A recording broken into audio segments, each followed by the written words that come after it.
नमस्कार, केमन आছেন সবাই। आज বানাবো ঘুগনি মটর। তাই আগে থেকে আমি ঘুগনির ডালটাকে ভিজিয়ে রেখেছিলাম। এবার প্রেসার কুকারে দিয়ে দিচ্ছি। প্রেসার কুকারে যখন আমরা ঘুগনির ডালটাকে সেদ্ধ করব তখন তার মধ্যে নুন, কাশ্মীরি লঙ্কার গুঁড়ো আর হলুদ দিয়ে সেদ্ধ করে নেব। এতে ডালের টেস্টটা ভালো হবে। রান্নাটা আজ আমরা সর্ষের তেলে করব, তাই কড়াইতে কিছুটা সর্ষের তেল দিয়ে দিলাম। এবার এর মধ্যে ফোড়নে দিয়ে দিচ্ছি দুটো কাঁচা লঙ্কা, একটা তেজপাতা আর গোটা গরম মশলা। তার মধ্যে রয়েছে এলাচ, দারচিনি, লবঙ্গ আর দিয়ে দিলাম কিছুটা কোচানো নারকেল। এবার সবগুলো উপকরণ একসাথে ভালো করে একটু ভাজা ভাজা করে নেব। এবারে এর মধ্যে দিয়ে দিচ্ছি ডুমডুম করে কেটে রাখা আলু আর পেঁয়াজ।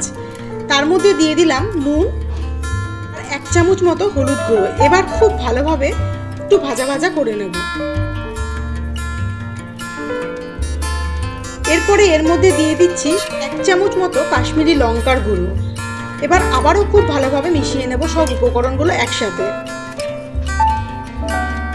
এবার এর মধ্যে দিয়ে দিচ্ছি একটা বড় পেঁয়াজ, 4-5 কোয়া রসুন আর সামান্য একটু আদা বাটা। এখন দিয়ে দিচ্ছি কিছুটা টক দই। এবার সব উপকরণগুলো আবারও একসাথে খুব ভালোভাবে মিশিয়ে নিয়ে কিছুক্ষণ কষাতে দেব। কিছুক্ষণ এইভাবে ভালো করে কষাতে কষাতে যখন তেল ছেড়ে আসবে তখন আমরা এর মধ্যে সেদ্ধ করে রাখা মটরটাকে দিয়ে দেব। কষাতে কষাতে কিছুটা তেল ছেড়ে এসেছে। এবার আমি এর মধ্যে দিয়ে দিচ্ছি 2 চামচ মতো টমেটো সস। এবার সব উপকরণগুলো আবার একসাথে মিশিয়ে নেব। তার মধ্যে এবার দিয়ে দিচ্ছি 1 চামচ মতো ধনে পাউডার, 1 চামচ মতো জিরে গুঁড়ো আর 1 চামচ গোলমরিচের গুঁড়ো। সব উপকরণগুলো এবার আবারও একসাথে ভালোভাবে মিশিয়ে কিছুক্ষণ কষিয়ে নেব।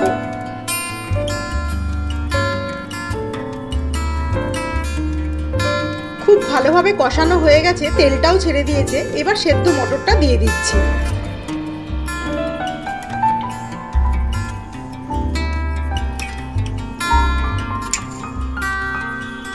সেদ্ধ মটরটা দেওয়া হয়ে গেছে। এবার সব উপকরণগুলো একসাথে আবার ভালোভাবে মিশিয়ে নিচ্ছি। এবার দিয়ে দিচ্ছি ব্যালেন্সের জন্য এবার দিয়ে দিচ্ছি কিছুটা চিনি। আমি এখানে 1 চামচ মতো চিনি ব্যবহার করেছি। এবার নামানোর আগে দিয়ে দিচ্ছি সামান্য একটু কাসুরি মেথি। এবার কিছুক্ষণ নাড়াচাড়া করে নেব আবারও। তারপরে দিয়ে দিচ্ছি এর মধ্যে কুচনো ধনেপাতা। আমার কাছে ছিল তাই আমি একটু ব্যবহার করলাম। আপনাদের কাছে না থাকলে কোনো অসুবিধা নেই, দিতেই হবে এরকম কোনো ব্যাপার নেই। রান্নাটা আমার প্রায় শেষ হয়ে এসেছে। এইভাবে রান্না করলে দারুণ সুস্বাদু হয় খেতে এই ঘুগনির ডালটা। রেডি হয়ে গেছে আমার ঘুগনি মটর। কেমন লাগলো জানাবেন। সবাই ভালো থাকবেন আর সুস্থ থাকবেন।